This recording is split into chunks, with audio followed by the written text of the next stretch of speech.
আপনার বাবা রক্তের সাথে তাহলে আপনি বেইমানি করতেছেন, আপনার মায়ের রক্তের সাথে আপনি বেইমানি করতেছেন। আপনার বাবা তালপট্টি দ্বীপ দেয়নি বলে শেখ হাসিনাকে এখানে ঢুকানোর 17 দিনের মাথায় আপনার বাবাকে হত্যা করা হয়েছে।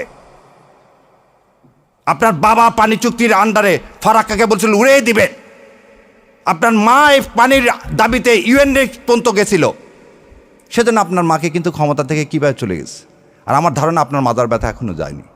যদি মাজার ব্যথা এখন অনুভব করে থাকেন, বিশ্বাস করেন না ইন্ডিয়াকে, বিশ্বাস করছেন তো মরছেন। আর এই দেশের মানুষ ভারতে আধিপত্যবাদ জীবনেও মেনে নেবে না। তো দয়া করে আল্লাহর ওয়াস্তে এদেশে মানুষের সাথে কেউ বেইমানি করেন না, এতগুলো সন্তানের সাথে বেইমানি করেন না।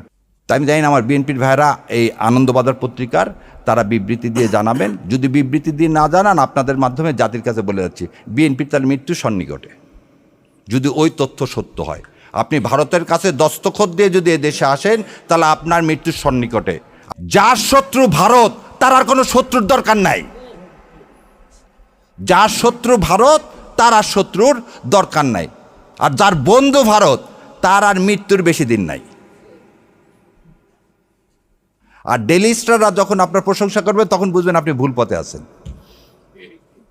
ইন্ডিয়া এবং ডেইলি স্টার যখন আপনার প্রশংসা করবেন, তখন বুঝবেন আপনি ভুল পথে আছেন। সেজন্য বিএনপির ভাইদেরকে আমি বলে দিচ্ছি, আপনারা ভুল পথে আছেন। কারণ আপনারা ওখানে ডেইলি স্টার এবং প্রথম আলো খুব বলছে আপনারা ক্ষমতায় আসতেছেন, শত্রুকে চেনেন। সো আর আমার বেশি কথা মানায় না। আমার শ্রদ্ধেয় শিক্ষক এখানে উপস্থিত আছেন। সো আপনারা আমাদের জন্য দোয়া করবেন। আর অন্তরের অন্তঃস্থল থেকে সাংবাদিক ভাই, আপনাদেরও দায়িত্ব আছে।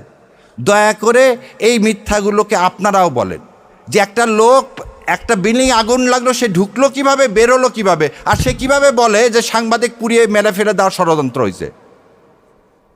কোনো জায়গায় আগুন লাগলে কি হবে? কাউকে তো ঢুকতে দেওয়া হবে না, ভিতরে যারা আছে তাদেরকে বের করে আনা হবে। উনি কি ডাক্তার? উনি কি ফার্স্ট এইডার?